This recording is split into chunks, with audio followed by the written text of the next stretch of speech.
आज हम आप सभी को क्लास 10th की प्रश्नावली 1.1 की दूसरी सवाल बताने में सवाल नंबर कह रहा है पूर्णांकों के निम्नलिखित युग्मों के एलसीएम तथा एचसीएफ ज्ञात कीजिए तथा दो संख्याओं का गुणनफल बराबर एचसीएफ गुणे एलसीएम की तरह से जांच कीजिए। सवाल नंबर 1 है 2691, नंबर 2 है 510 और 92, नंबर 3 है 336 और 54। तो मैं आज आपको पहले सवाल बता रहा हूँ 26 और 91। तो पहले सवाल क्या है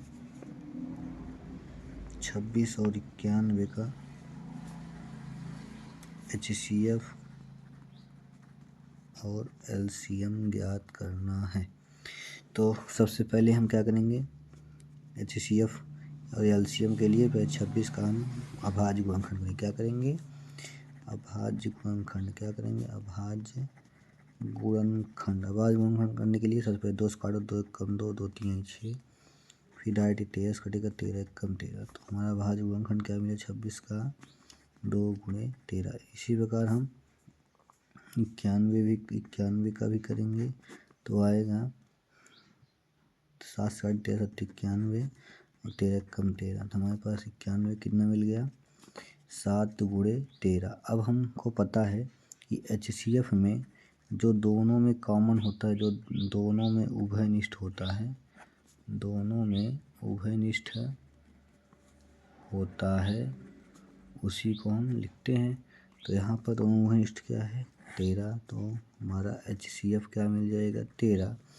तथा एलसीएम क्या होता है, एलसीएम में जो एचसीएफ है उसको तो लिखेंगे ही और बाकी जो शेष है जैसे क्या है 2 गुणे 7, इनका हम गुणा कर लेंगे। तो 13 दूनी 26 या 7 दूनी 14, तो 13 भागा 13 चौका 52, तो 1 कम 13 5 18। तो ये हमारा क्या हो गया एलसीएम। लेकिन अगर हमको जांच करना है कि क्या ये सही है, तो जांच के लिए सीधा आपको जांच करना है। जांच के लिए सबसे पहले हम फार्मूला होता है ए गुणे बी बराबर एचसीएफ गुणे एलसीएम। ए क्या है हमारा पहला पद है और बी क्या है हमारा दूसरा पद है। तो पहला पद क्या है 26, दूसरा पद क्या है 91 बराबर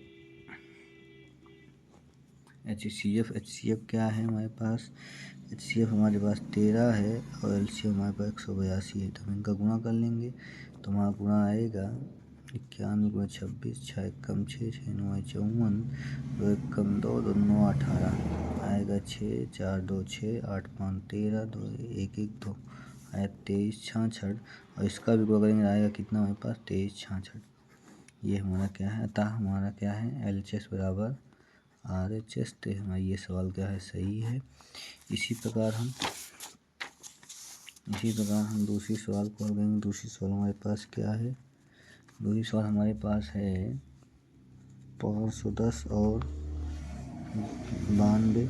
इसको हल करने के लिए दूसरी सवाल को हल करने के लिए सबसे पहले 510 को क्या निकालेंगे एलसीएम। तो आएगा 2 दूना 4, 2 पंचे 10, 2 पंचे 10, फिर 5 25, 5 एक कम 5, फिर 3 बार 17 एक कम 17, फिर 17 एक कम 17। तो हमारा अभाज्य गुणनखंड कितना मिला 510 का 2 गुणे 3 गुणे 5 गुणे 17।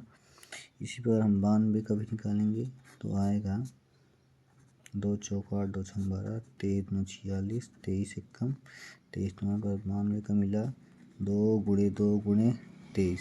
तो अब बताओ इसमें एचसीएफ क्या होगा। फिर ये देखो ध्यान से दोनों में क्या कॉमन है 2, दोनों में क्या कॉमन है 2, तो एचसीएफ हमारा क्या हो गया 2।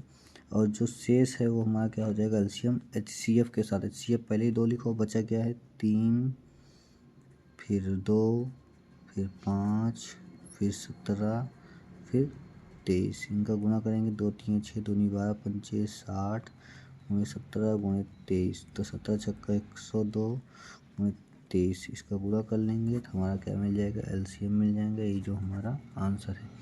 मैं आप सभी को इसी तरह एक सवाल होमवर्क देने वाला हूँ, आप प्रयास कीजिएगा और उसका उत्तर कमेंट में दीजिएगा। धन्यवाद।